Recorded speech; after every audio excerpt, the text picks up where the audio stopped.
First of all, thank you all for coming to listen. I'm sorry I can't see your faces, but I hope you'll find this interesting. Thanks also to David Tattersfield for making this possible, and to the Western Front Association for inviting me. I do rather miss, as I think many of us do, just being able to speak to WFA audiences around the country and elsewhere, but this is in many ways making up for it. Now, the former president, now patron of the Western Front Association, Peter Simkins, about 20 years ago, described the German corpse factory as the most famous of all atrocity stories of the First World War. Certainly the greatest wartime propaganda story of the war. And I've been quite interested in this story for decades, but also surprised that many WFA members either haven't heard of it or have only vaguely heard of it. I think I can perhaps explain why as we go through. Now, a reviewer complained a few years ago about what he called the tsunami of books on the First World War accompanying the 100th anniversary. And this is one of mine. It came out last year, The German Corpse Factory, a study in First World War propaganda. I wrote this book for a number of reasons.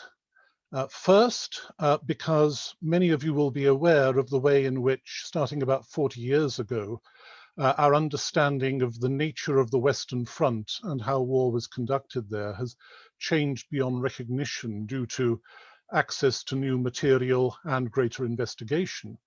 Well, very much over the same period of 40 years, our knowledge of First World War propaganda, particularly British official propaganda, has also changed, and for very largely the same reasons. And this is reflected in a number of books and in general books about the history of the war, but they tend not, this new findings, to be reflected in books written about the Western Front and its battles and the experiences. So one of the reasons I wrote this book was to try and bring this together, to introduce people who are focused particularly on the way the war was conducted and the battles on the Western Front, with how propaganda, and particularly British official propaganda, impacted on it. And the broad finding of all this is that the British fought the propaganda war in the same way as they fought the rest of the war. At the start of the war, they had no official propaganda organizations whatsoever. They improvised, they lurched from one crisis to another, and they developed propaganda which does not, as many people think it mean lying initially, but you do see in the First World War the first deliberate use by the belligerent countries, including the British, of propaganda as an organized weapon of war. That is the big change. By 1918, British propaganda is being organized to complement and to act with British battles and the way they're conducted, particularly on the Western Front. But I didn't want to write a book with a title, British Propaganda in the First World War. There have been many of those. And I was also intrigued by the German corpse factory story. So I used this as a link, a line running through the book to help explain what was going on and how the German corpse factory, the most famous or notorious of all propaganda stories, fitted into it. And if you've never come across it or you're unfamiliar with it, it's actually fairly straightforward. Good luck trying to pronounce that word first time. Cadaververwertungsanstalt, an establishment for the utilization of carcasses, a corpse factory, or the civilian version, a Cadaververwertungsgesellschaft. Now, these existed. There's no great surprise about their existing. They had existed in peacetime. They were factories, in the military case, behind the lines on the Western Front and indeed in other fronts. Germany was, because of the Allied blockade, very short of glycerine, among other things, to make nitroglycerin for shells, and it was taking the dead carcasses of horses, principally, other animals as well, and processing them in these factories for glycerine and other byproducts in order to provide nitroglycerin for shells. But in April 1917, in newspapers owned principally by the great British newspaper magnate Lord Northcliffe, the story appeared, which had in fact been knocking around for a couple of years unofficially, that the Germans were so short of nitroglycerin that they weren't just processing horses, they were processing the dead bodies of their own soldiers for glycerin. This is the German corpse factory story. And it created a minor scandal at the time, and a lot of discussion, but it became much more important after the war for reasons that I'll explain. And I didn't want to answer the question which almost anybody else who gives it a mention, and all the books on propaganda give it a mention, most books about the general history of the war give it a mention, which was, who invented this, who created it? Because nobody did. The much more interesting question is, what was the state of mind of the British in spring 1917 that they were prepared to give this story credence? What had happened in terms of the war to bring this about?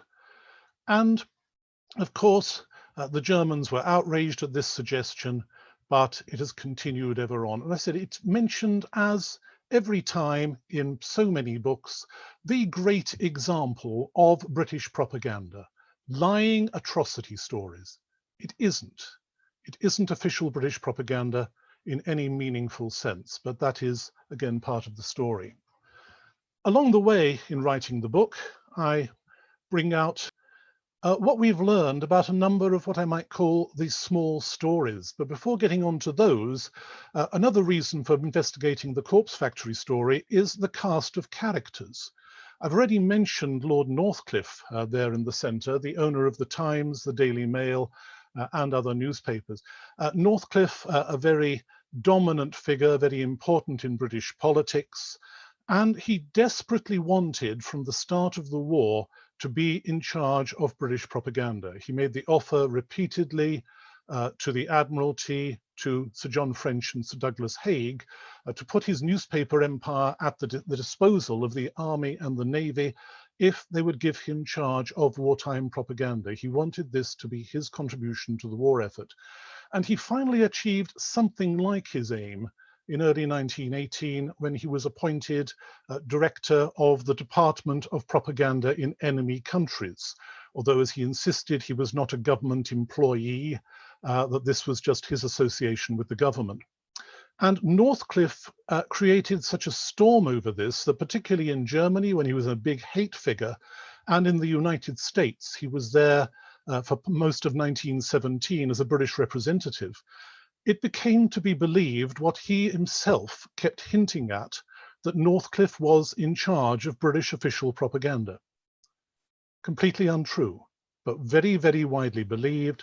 It got into the books, and it's remained so as one of the myths of the First World War from thereafter. But also involved in the German corpse factory story are some fairly senior officers. On the left there, Brigadier General John Charters, he pronounced it, Douglas Haig's Chief of Intelligence from 1915 to his removal from intelligence in spring 1918. General Sir William Robertson, the Chief of the Imperial General Staff, also until early 1918. And three more other colourful characters, Lord Bertrand Russell, the famous mathematician, philosopher, and opponent of the war during its duration. Rudyard Kipling, one of the most famous writers in the world at the time, and John Buchan, yes, that John Buchan, the author of 39 Steps, which appeared in 1915, although it's set before the war.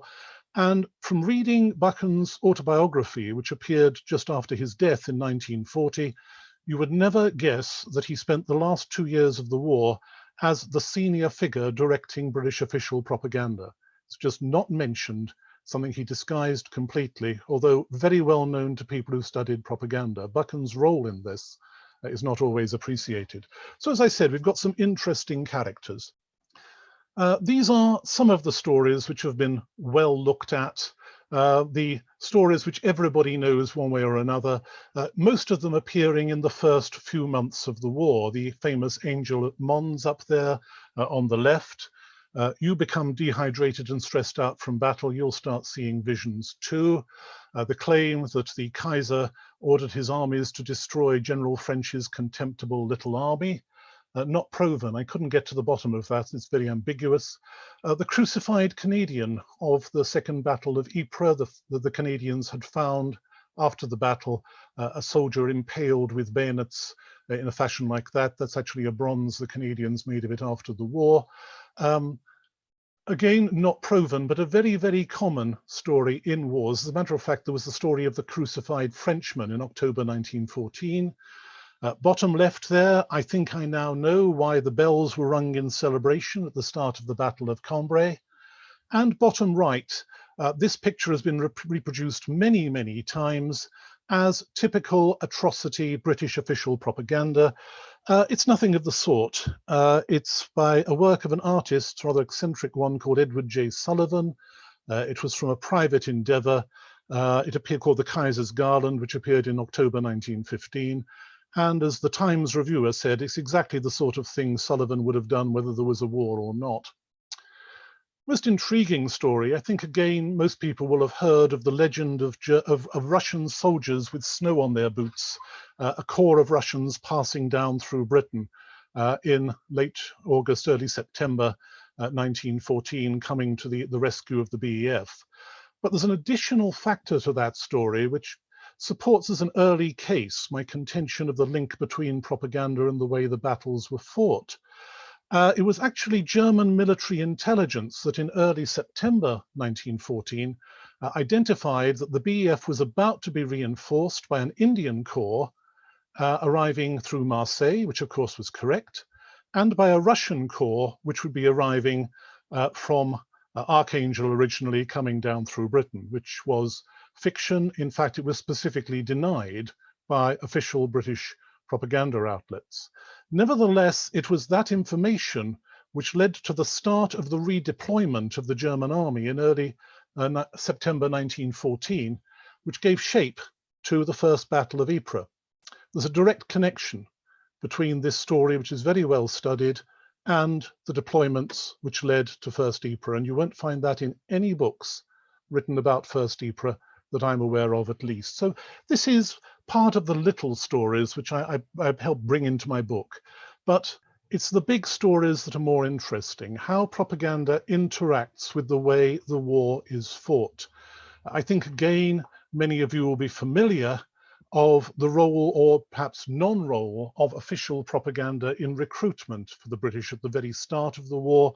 Again, Alfred Leith's famous drawing, which became a poster, Kitchener Wants You, not originally an official invention. It's the front page of a London magazine offered to the government. More significantly, 1915 was a disastrous year for the British. They didn't win a single significant victory on land or sea in the whole course of the war, and they used propaganda deliberately, propaganda aimed overseas at neutral countries, but particularly at their allies, the French and the Russians, to cover the hiatus. The theme of British propaganda for 1915 is Britain is getting ready to play a major part in the war, but it's not ready yet.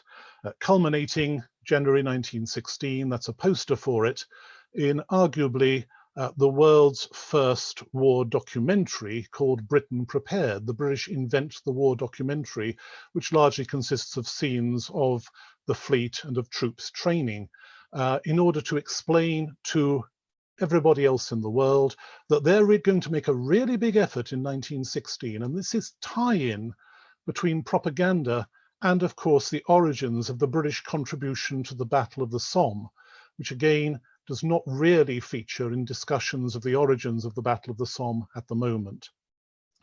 Then, for 1916 and 1917, with the mass army, the nation in arms, the interaction between propaganda showing the Western Front to the home front, other fronts as well, of course. Again, many of you will know from 1916 the famous propaganda film, Battle of the Somme, which broke box office records. But much more interesting from my point of view was a discovery I made in the course of the book, that it is a complete myth that the British government sought to conceal the nature of the fighting during the Third Battle of Ypres in autumn 1917 from the British people. Most of you will know that photograph there, bottom center, but many of you won't know that's a British official photograph. It was taken by Lieutenant John Warwick Brooke on the 1st of August at the command of Haig's GHQ, released to British newspapers. That's an example of it from the Daily Mirror on the 6th of September. And you should be able to read the headline above it, "That Eternal Mud, Flanders, One Vast Quagmire." And I could, and I do, make any number of further associations. The conditions in which Third Ypres was fought were deliberately made public by the British government to the British people. What they were concealing, or what they were shading, was that they doubted that they could at this stage either win the battle or win the war, but that's a very different story. And then finally, as with so much about the final year of the war, in 1918, we see the organization of propaganda on a very large scale. Northcliffe believes that his Department of Propaganda for Enemy Countries in spring 1918 had played an important part in delaying and therefore helping the defeat of the German March 1918 offensive. He believed the successful propaganda campaign in which Britain took part, directed at Austria-Hungary, had forced the Germans to move reserves and had delayed the offensive by a critical date. He was wrong, but that's the way they were thinking at the time. And for the final offensives of the 100 days, millions of shells are being supplemented by millions of propaganda leaflets. And you see propaganda play a significant part as one of the weapons, it's called front propaganda when directed at enemy soldiers, of the war. This is largely an untold story, and propaganda does not yet feature in the wider discussion of the battles of the war as perhaps it should. And that's just a fairly quick overview, as I want to get on, as I hope you do, to the main story about the German corpse factory, of what propaganda had as an impact interacting with the way the war was fought by the British throughout. But the corpse factory story itself, I can't stress enough, nobody invented it, and the way it arises and develops in the course of the war tells you things about the war which I found interesting. I hope you will as well. First of all, the idea that the enemy is abusing corpses, in this case the corpses of their own soldiers, is a very old story which has cropped up in many wars. It's a variation of what's called the blood libel. The enemy is a cannibal, the enemy will cut your heart out, and so on and so forth. So it's not really surprising to see it crop up in the First World War.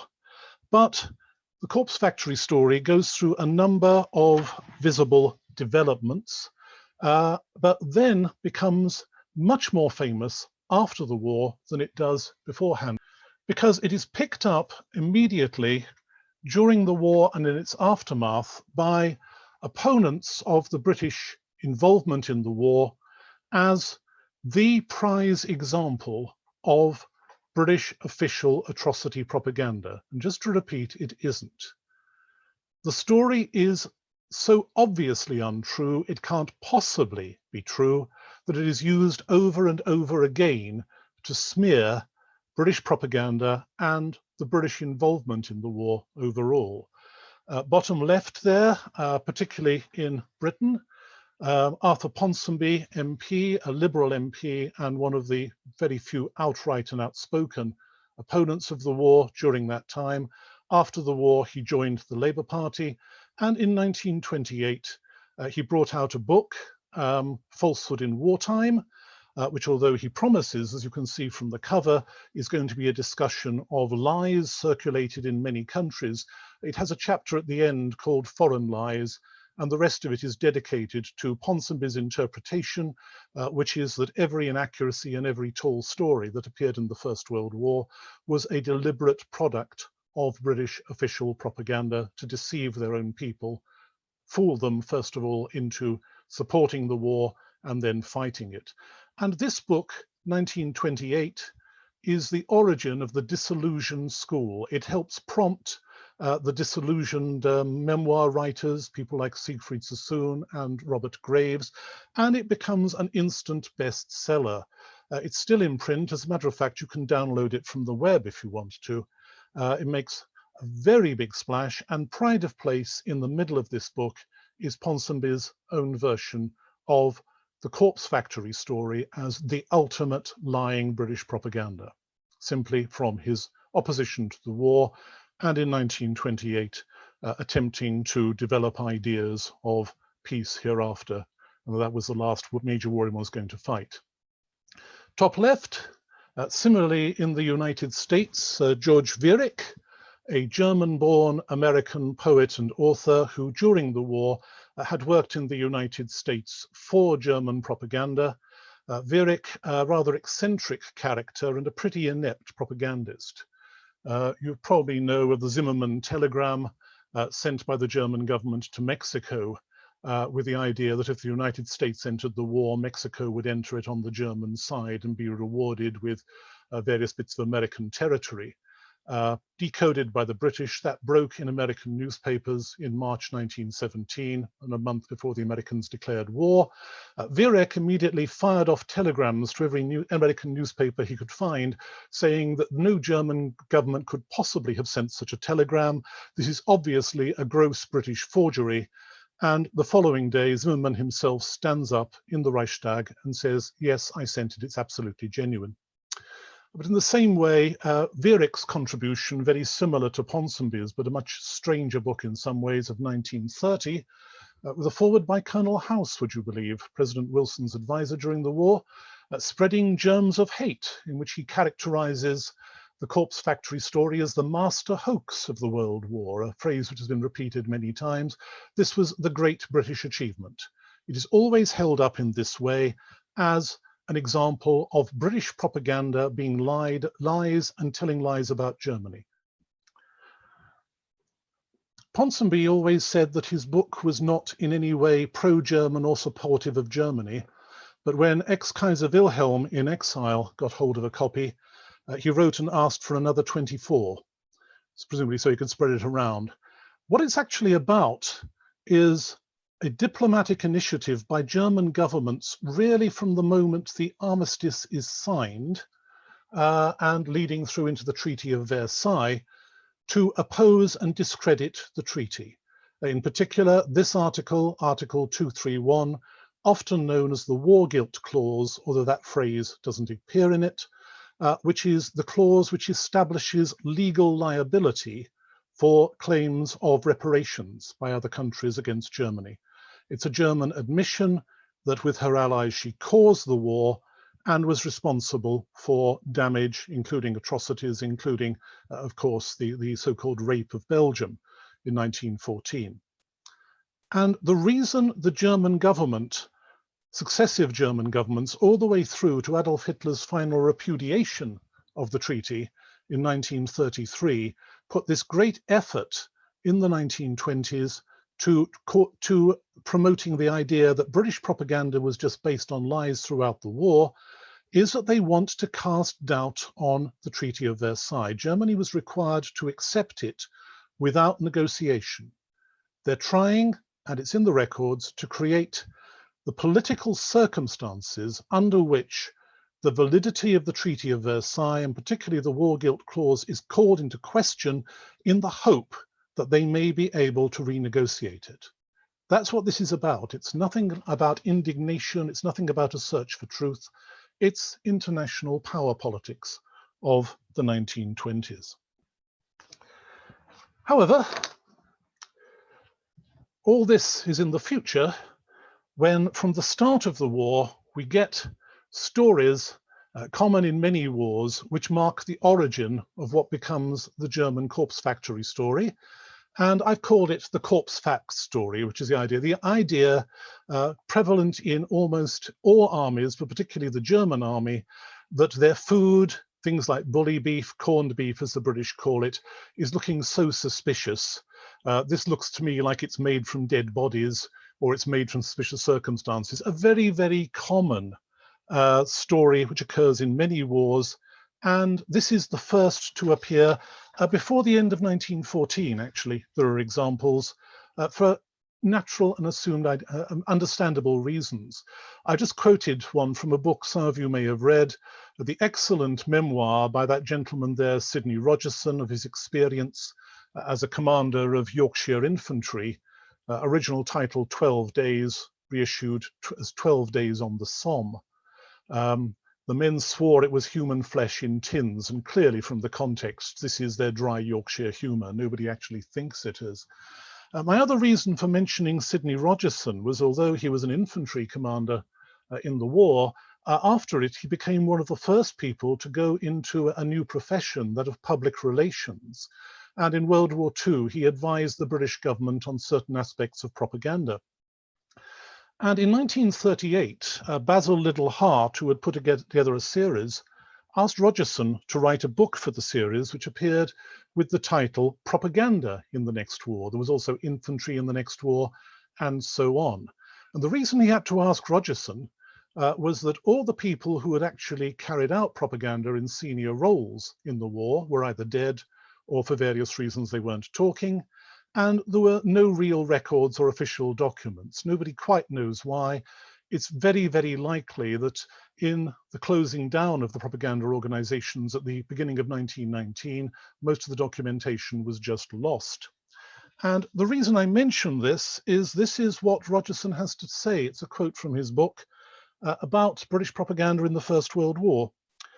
Like the tank, organized official propaganda was an all-British contribution to the armory of war. It came about through the formation in 1918 of the Ministry of Propaganda under the presiding genius of Lord Northcliffe. Now, there was no such thing as the Ministry of Propaganda. It was actually called the Ministry of Information, which the British preferred that term. And no, Northcliffe wasn't in charge of it.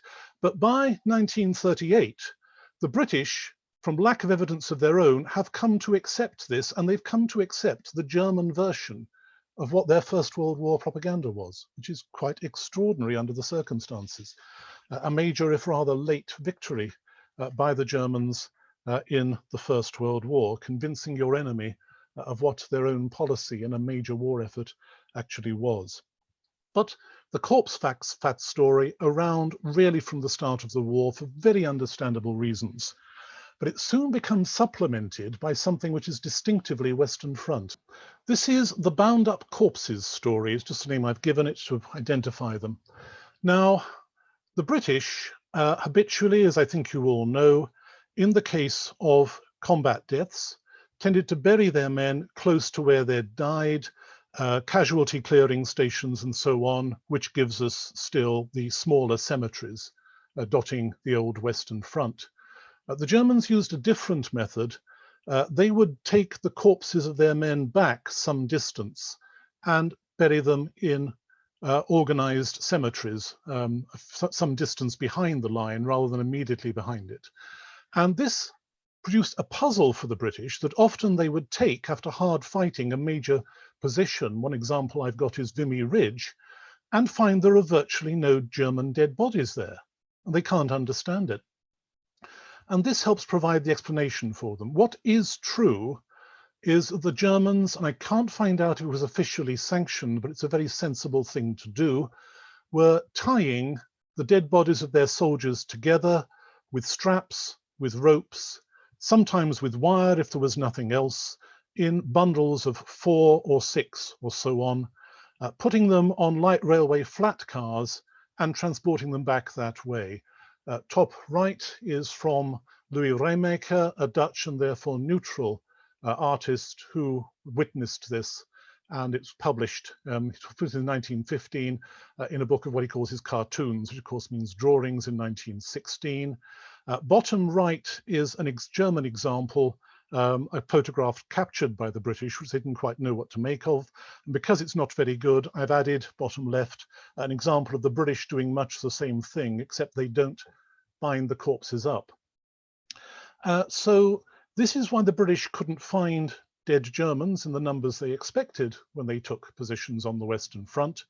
But it also, the British consider this, when they find out about this, to be in some way desecration of corpses. One could argue about this, but they feel tying them up in this manner is inappropriate, and it just becomes one of the stories about the Germans that people come across and don't quite know what to make of them, tipped over flat cars with bound up corpses. Until in early 1915, the explanation, which comes out of occupied Belgium and much promoted by Belgian propagandists, as to where these corpses are going, emerges. The mass incinerator story. This is the big iron and steel works at Serang, which is part of Liège, just on the outskirts in 1914. The Belgian iron and steel works with one of the big blast furnaces still there, in fact, there on the right. And the story emerges, backed up by numerous accounts by people who purport to be Belgian eyewitnesses, that the Germans are disposing of the bound up corpses by the trains arriving at the blast furnaces of Serang, and they are burning their own men. Why are they doing this? Well, the Belgians suggest, and the British pick it up, it's to conceal the extent of their losses. The Germans don't want to admit to how the level of their casualties on the Western Front, so they're concealing them by destroying them completely. And this has an overtone also, which isn't immediately apparent to us.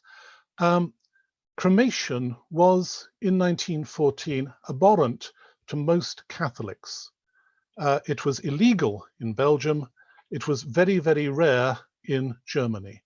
And again, it feeds into this idea of the desecration of corpses. The mass incinerator story, appearing early in 1915 to support the bound up corpses story, leads almost inevitably to its final form, the corpse factory story, that in addition to just simply incinerating their corpses, the Germans are processing them. And this is making its rounds as a story, an after-dinner story, in salons, in dinner parties, and in stories on the Western Front.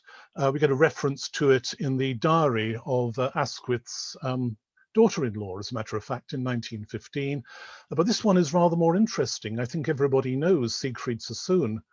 Bottom right there is the draft of a poem he wrote in maybe late September, October 1916. He published it the final year, The Tombstone Maker. That last verse, I told him with a sympathetic grin that Germans boil dead soldiers down for fats, and he was horrified. What shameful sin, oh sir, that Christian men should come to that. And clearly Sassoon is having a joke. This is one of these stories which is just making the rounds, always as a joke, but always with the possibility, could this really be true? Which disturbs people. What nobody will do, it's offered to newspapers repeatedly, is print it until April 1917, when it appears in Northcliffe's Times as a very small item on page 7, circled it there. The Times runs a feature, if you look to the left, called Through German Eyes. They simply take German newspapers, translate stories from them, and quote them exactly, offering their own commentary. And this is a paragraph that appeared in a Berlin newspaper, the Berlin Local Anzeiger, 6 days before. And it's an account of visiting a corpse exploitation establishment. We pass through Everincourt. There's a dull smell in the air as if lime were being burned. We're passing through the great corpse exploitation establishment of this army group. The fat that is won here is turned into lubricating oils. Everything else is ground down in the bones mill, into a powder used for mixing with pig food and as manure, which was happening, but it wasn't happening to German corpses, except that the Times and Northcliffe, one of his other newspapers, the Daily Mail, announced that this was the proof they were prepared to run with now of the German corpse factory. Now, what was happening in April 1917 to lead to this? The British are at a low point in the war. The United States has just entered the war on the Allied side, which is good news. The Battle of Arras has begun with some success, the capture of Vimy Ridge on the 9th of April. And as a matter of fact, the Nivelle offensive is going to start the day this breaks, on the 16th of April, which is, if it had been official propaganda, really a bad time to launch a major atrocity story. The 1st or February Russian Revolution has taken place, but also the onset of the renewed German unrestricted submarine warfare. Major food problems in Britain, shortages, long queues, strikes, people are cold, people are bitter, and added to that, in the retreat to the Hindenburg Line, the Siegfriedstellung, which had taken place at about the same time, a month or so before this, the German scorched earth policy and the revelation of the devastation of that area of France, not much featuring in many books about the beginnings of the 1917 campaign, but it shocked deeply the Allies and the neutral Americans. It was one of the things which caused, as the German ambassador to Washington said, Germany to lose the battle for the American soul. So the British are in a state of mind. The Germans are sinking without warning on the high seas, clearly marked hospital ships as part of their unrestricted submarine warfare campaign.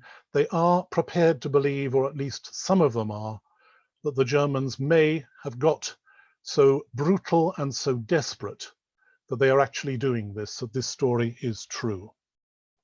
Northcliffe believes in it absolutely, and once Northcliffe had decided that this story was genuine, his newspapers were locked into it. But they are the only British newspapers that cover it to any extent. The German reaction to it is much greater. The Germans who either believe or affect to believe that Northcliffe is in fact running British propaganda denounce it as much as they possibly can and on every occasion, because it fits everything they wanted to believe and wanted others to believe about British official propaganda, that it was ridiculous, atrocity, lies. The British propagandists were actually deeply skeptical. Their papers do exist. They take a look at it for 2 weeks, and the story just won't hold up. They are quite prepared to make this into a major propaganda story and to distribute in the characteristic fashion pamphlets and leaflets about it. And they draw up a draft leaflet, and you're looking at it. There are books which will tell you this leaflet never existed. There are books which will tell you that hundreds and thousands of it were distributed around the world. Neither is true. This is one of 2 copies known to exist. One is in the Imperial War Museum. The other is in Birmingham University in the private papers of the senior figure involved, Charles Masterman, one of the major British propagandists. They've got as far over a 2-week period of drawing up a draft pamphlet, and by about the 3rd week in April, they had decided this story just was not holding up. They were perfectly well aware of what a corpse conversion factory was in terms of horses, and they couldn't get anything resembling hard evidence as to corpses of men being involved.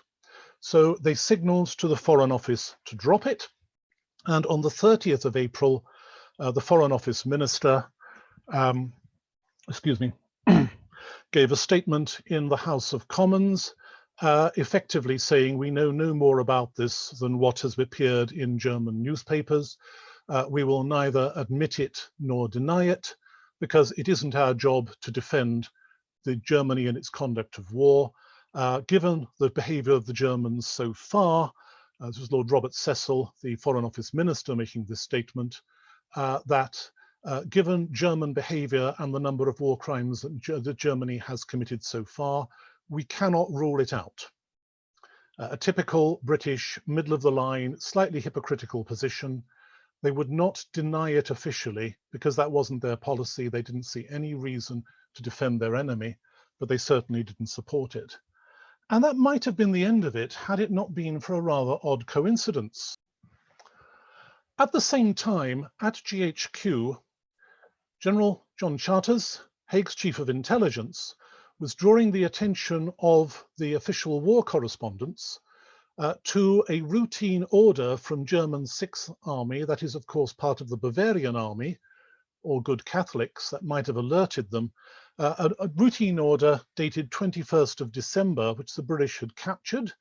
And there's a paragraph in it which says, and that's a reproduction in facsimile in Northcliffe's Daily Mail, as you can see on the 18th of May. Northcliffe insisted on reproductions in facsimile so people could see the actual documents. although again, the conclusion isn't there. What that paragraph says is that any cadavers sent to the corpse exploitation factory must have proper medical identification, together with translation into English below. And so Charters did not, as he was often credited, invent this story, but at the same time, he was trying to press it onto the reporters who were rather suspicious. And because of the attention drawn and the fact that the government had been forced into a discussion in the House of Commons, the 30th of April, on the 2nd of May, when the War Cabinet met, chaired of course by the Prime Minister David Lloyd George, Sir William Robertson, as Chief of the Imperial General Staff, had obtained a copy of this from Charters with some kind of explanatory documents which don't appear to exist anymore.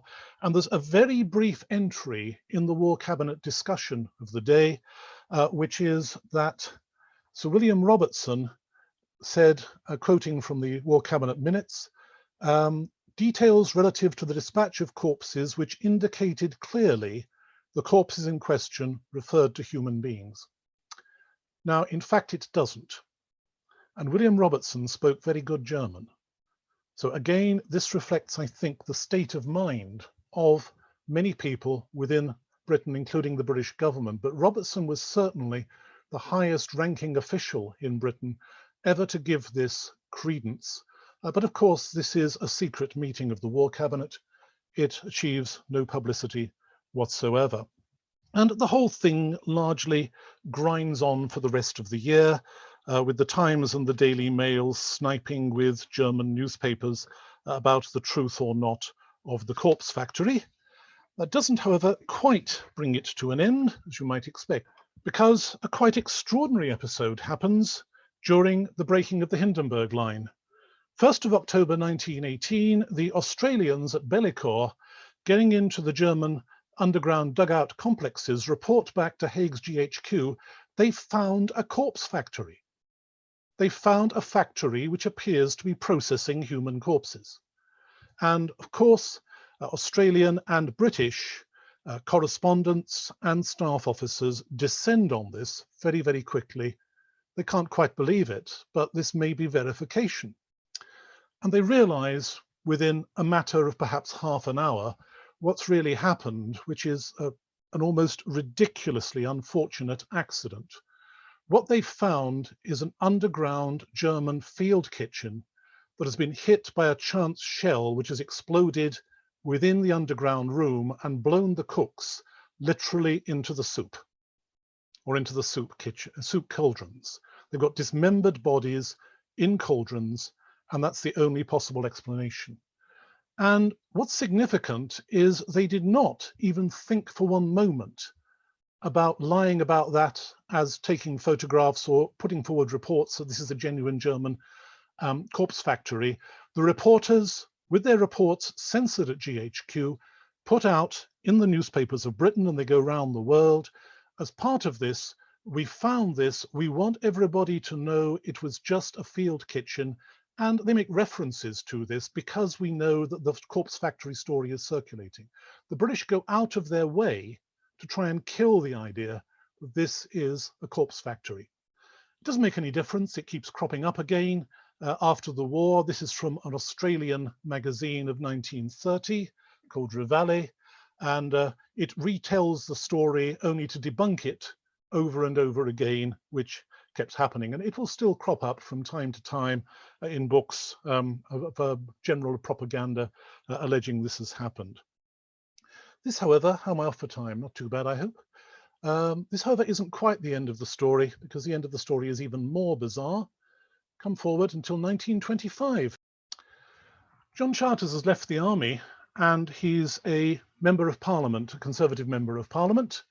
And in October 1925, he's in the United States on a lecture tour, and he gives a talk, an after-dinner talk, at the National Arts Club in New York, which he believes is a private after-dinner talk so he can speak more freely, and that his words will not be quoted by anybody. Something went horribly wrong, and there was a working reporter from the New York Times in the room. So the following day, the New York Times ran a story implying very strongly that Charters got drunk, and this is in times of prohibition, by the way, which is why they couldn't say it outright, and spilled the story that he had himself entirely invented the corpse factory story, including switching the labels on 2 pictures, so that one which referred to horses was made to refer to German corpses, and that he'd done this in order to induce China, which has a deep reverence for the dead, to enter the war on the Allied side. Now, what would the head of Haig's intelligence service be interested in the Chinese position on the war? China had in fact broken off diplomatic relations with Germany in March 1917, and it declared war on Germany in August 1917. The story is utter nonsense. Charters denied it completely, but that didn't matter. It went back and forth, and this is the story that was latched onto, particularly by Viereck and by Arthur Ponsonby as the final proof. This is known as the Charters confession story. And just to add a further layer to it, the timing was dreadful because the major peace treaty to hopefully reconcile the various border disputes in the West at the end of the First World War, the Locarno Pact, had just been agreed, and the German Chancellor was coming to London for the signing ceremony in about 2 weeks' time. So in a setup with the Locarno Pact, which it was believed and hoped would really mark the final end, that no such war would ever happen again, as a gesture of goodwill, prepared arrangement in the House of Commons, the British Foreign Secretary stands up and says that the German official position on the corpse factory story is that it never took place, but the British government accepts this story. And this appears, and I regret to say it appears somewhere in something I wrote a few years back, as the British confession and apology, that the British confessed, Charters confessed in New York to inventing the whole story, and the British government apologized to the German government for it as a complete fabrication, which is not what happened at all, but is the version suitably edited and amended, thanks to Ponsonby and thanks to Viereck and thanks to people who have followed them. You will still find right the way through many books and all over the internet. It is quite extraordinary. April 1917, if anybody would have known that this was an official British propaganda story, Rudyard Kipling, who, although he never held an official post, would have known, and he treated it as a joke. Kipling, deeply involved in British propaganda right the way through the war, wrote this as a letter to a friend, talking about this story as breaking and making it into a joke parody. Charlotte, when she saw what Hermann yielded after he was dead, like a well-conducted German, spread him lightly on her bread. And now, farewell.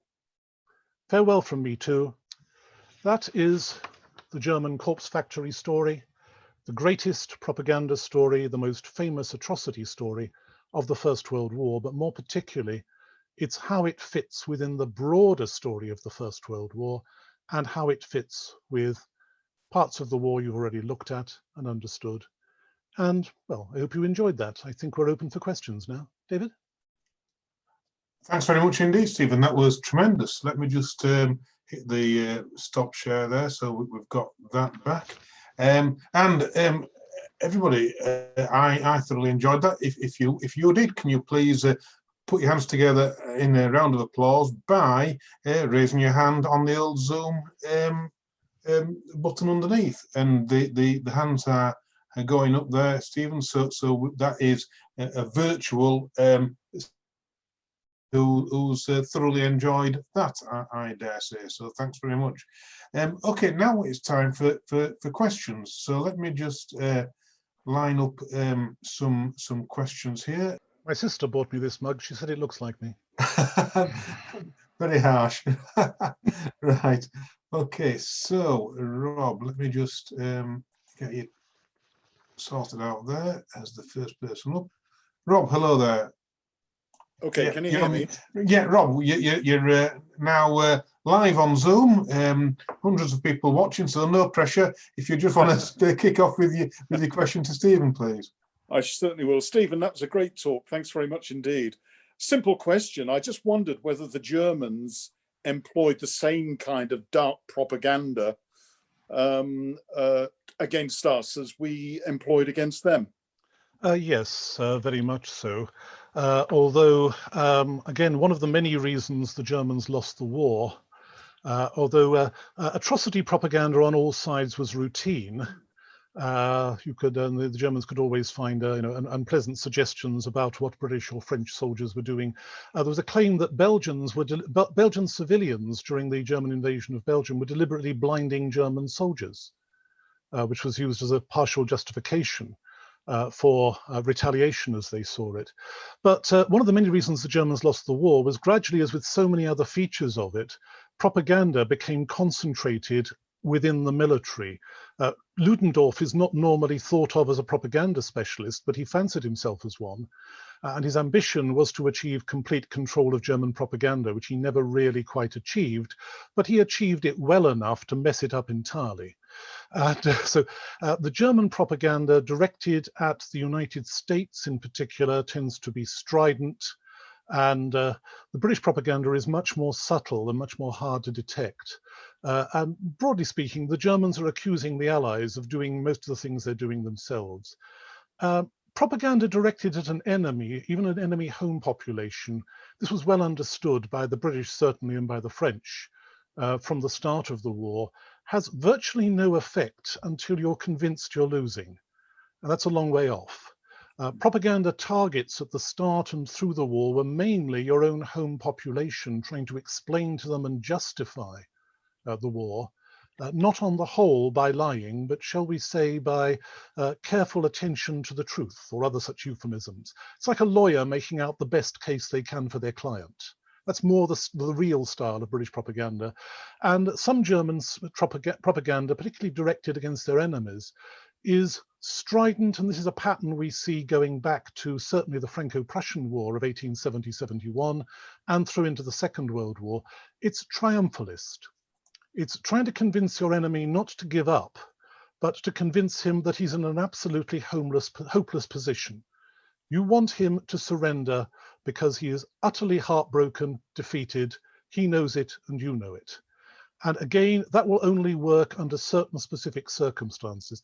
It worked after a fashion with the Russian army in 1917. It's one of the factors behind the Russian Revolution and the failure of the last great Kerensky offensive of 1917.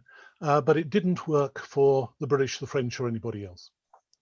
Thank you very much. Excellent. Thank you. Thanks for your question there, Rob. Thank you. Let me just do that. Angela, do you want to? Yep, I have. Yeah. Hello, Angela. Right, you're live. Fire away with your question. Okay, thank you.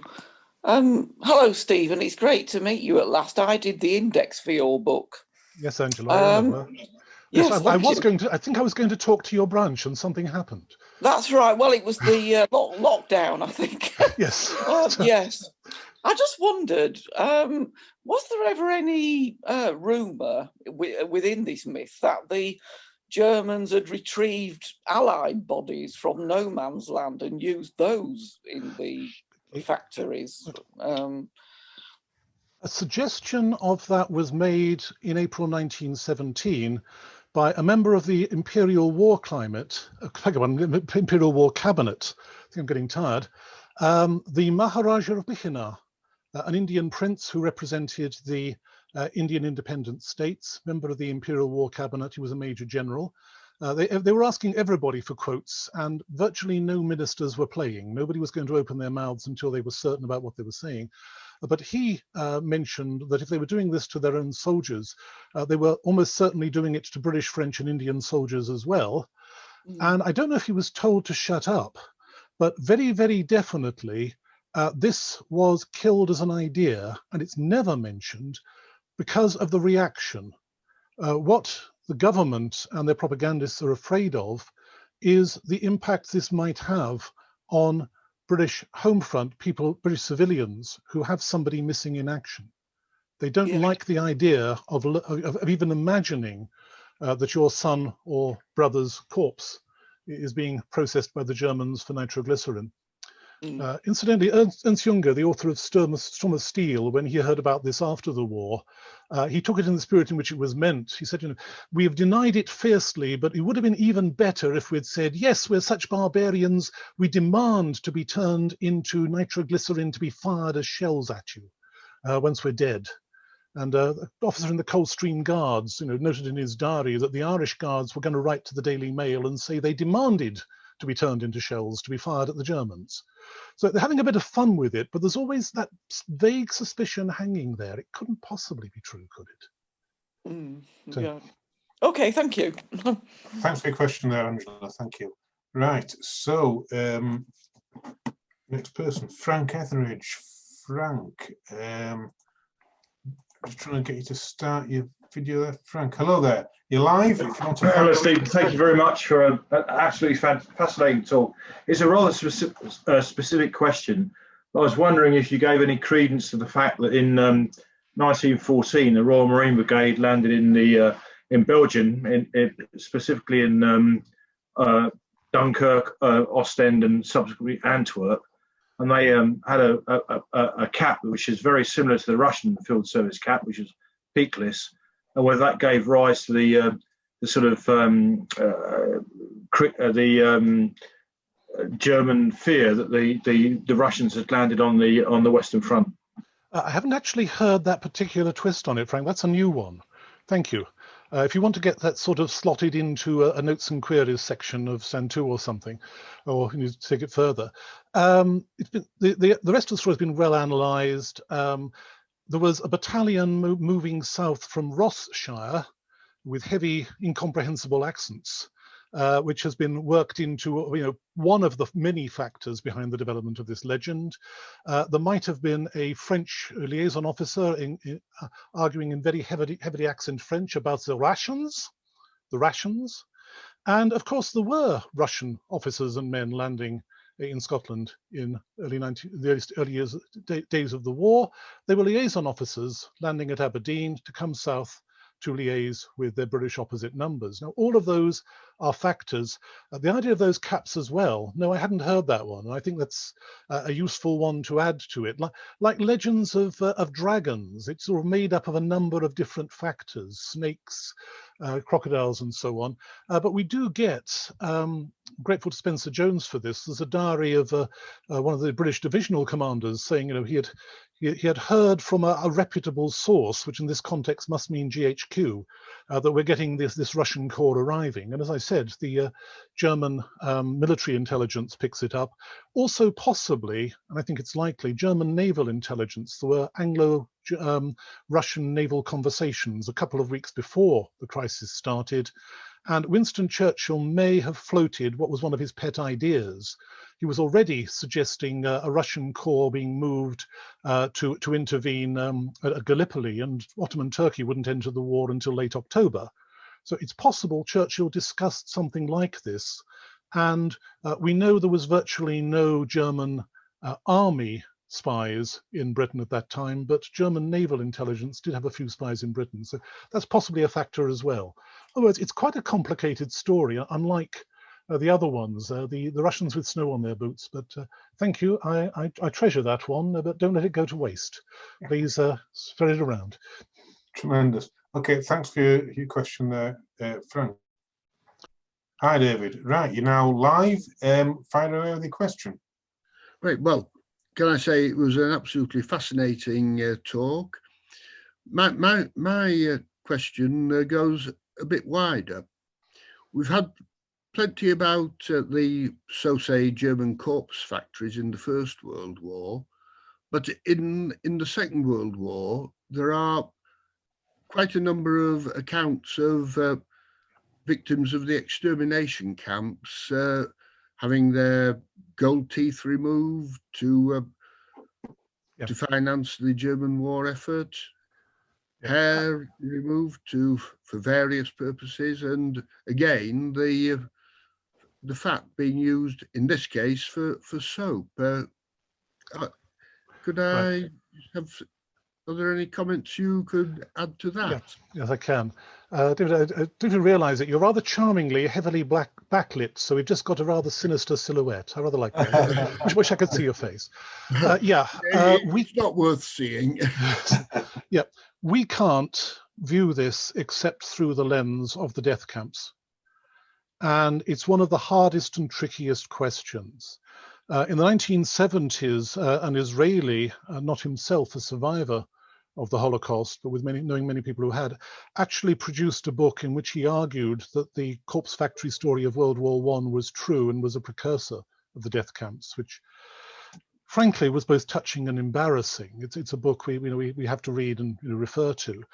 But there's enough to make the point. There are a few references in Foreign Office and equivalent British government papers at the very start of the war, 39-40, leading into 41, and of course the establishment of the extermination camps formally at the Wannsee Conference in early 42, that make deliberate reference to the corpse factory.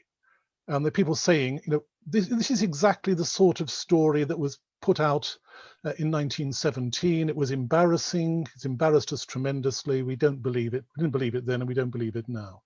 So yes, the corpse factory story and the way it boomeranged may have played a very small part in the British failing to react as strongly and as early to the death camps as they might otherwise have done. Now, I'm not a Holocaust historian. I had to study a certain amount of the Holocaust to be able to write the page and a half of my book that deals with this, because I didn't want to get it wrong. The opinion of Holocaust historians in general is, on an industrial scale, nothing like soap was ever produced. That's just, again, one of those rather grim stories, but certainly gold from teeth and so on. But yes, we cannot really see this except through the lens of the extermination camps. And I can only repeat, it's hard, but we can do it to make the mental leap back to 1917. And could such a thing possibly happen in Europe? That's, I think, the best answer I can give. Thanks for that. Thanks for your question there, David. Right.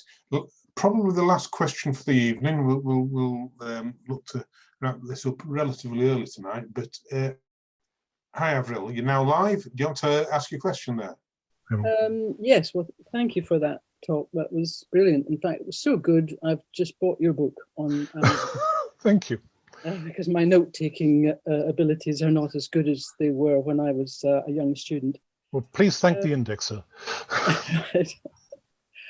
My question is it's notoriously difficult to assess how much propaganda actually affected the British public, but is there any evidence for how much people, the ordinary general public, believe this story? Yes. First of all, I hope I haven't pushed it too far the other way. As I said, the British ran propaganda the way they ran the rest of the war, as a kind of mixed economy. There was a lot of unofficial propaganda that was supported or recopied, more like being retweeted today, without comment by the British government. And as I said, their basic principle was, if somebody wanted to say the Germans had a corpse factory, they wouldn't deny it. So a lot of stuff which, among themselves and in their heart of hearts, British propagandists knew could not possibly be true, as long as they didn't say this is an official British government statement, they did circulate it. I don't want to give anybody the idea that there isn't lying propaganda going on. It's sometimes very sophisticated. But propaganda, and this is what I've been doing for the last 30 years on and off, is increasingly being used by historians to tackle one of the biggest problems of Britain in the First World War, which is, what did the mass of the public think about it? What's the connection between the Western Front and the Home Front? How much do they know about the war? How much do they think about it, and what do they think about it? And this, of course, is in answer to the question posed by people like Ponsonby, and for that matter, Russell, who I mentioned and didn't slot in. His main contribution to this is through Ponsonby, but I didn't have time to go into the moment. There are no opinion polls, or reliable ones, and they're never taken, in the First World War. We've no real way of measuring working class opinion. You don't write a letter to somebody if you live in the same house with them. So we don't really know what they thought among themselves. We've got a lot of negative evidence. There were no mass demonstrations or riots. Nobody went and burned down alleged German businesses as a result of this. Nobody, on the other hand, held mass demonstrations denouncing it as a complete British government fabrication. What we can do is we've got quite a lot of evidence of the kind of propaganda that the British government and propagandists thought would be acceptable to the British people. And their view was, if we push it too far in either direction, people will reject it as propaganda. This is a well-known technique. A lot of them compared it to advertising, that if you're a bit too strident about it, if people reject your propaganda, then you haven't hit the mood of the people. What they're trying to do is work out what the people think to the best of their ability, and then try and steer them in a way they want them to think, largely to maintain support for the war. Any kind of British peace movement never gets off the ground. And of course, afterwards, particularly dissenters and so on, argue if only the people had really known, they would have opposed the war. Now, that is the kind of material we can look at, and what comes out of this is a picture at second remove. The analogy I always use is you can't see the wind, so look what the leaves are doing on the trees. Propaganda is something we can analyze. Government reports on working class behavior we can analyze, and propaganda is part of a much bigger story, together with censorship, but together with social reform, together with union relationships and all the rest, by which we can build up a picture, which a lot of work's been done on this, and it's working very well, on what the mass of the British public thought about the war at the time. Trying to put it in one sentence, and in a population of 43 million, I can find you 10 or 100 examples of any attitude whatsoever. Trying to put it in a sentence, we really hate this war and we're going to win it. And I think that's an accurate reflection. Mind you, the Germans thought the same thing. They speak of it as Durchhalten, seeing it through. Yeah. And the British equivalent is sticking it. Ultimately, this is a war in which you didn't just outfight your enemy, you had to outlast him as well. And that's a relationship between the civilian home population and the fighting fronts, particularly the Western Front, which is what I've tried to bring together. Incidentally, there was a Western Front Association lecture I gave in 2014, I beg your pardon, I'm not that old, which David put on YouTube. And somewhere rather down the links of comments, when you've got into the nut question, I'd raised this possibility, and somebody who didn't like the suggestion said, may his soul burn in hell, for even making that suggestion, that the British people might have supported the war in any way whatsoever. Well, it may, but I don't think for that reason. I think is now the consensus among historians who've looked at this, at least in this country. Okay, thank you. Yeah, well, I'm actually writing a thesis on the subject of trying to get at how the British people were actually subtly got at by propaganda. So that's very interesting. Thank you. Super. Thanks for your question there, Avril. Right. We're actually... sorry, excuse me, Avril, can I ask where you're doing your thesis? Just a second, Avril. You have to unmute yourself. Right. Go ahead. Did you ask where I'm doing it? Yeah. Edinburgh University. Okay, lovely place. Although I live in Gloucestershire, so. Right, still a lovely place. If I can help further, please contact me. I'm very easy to find. Badsey is a very unusual name. Just Google me. Great. Thank you very much. Right. Okay, folks. Look, that's just about it for tonight. We've got no further questions. For everybody who's watching the Q&A, and that's the vast majority of people who joined in the first place.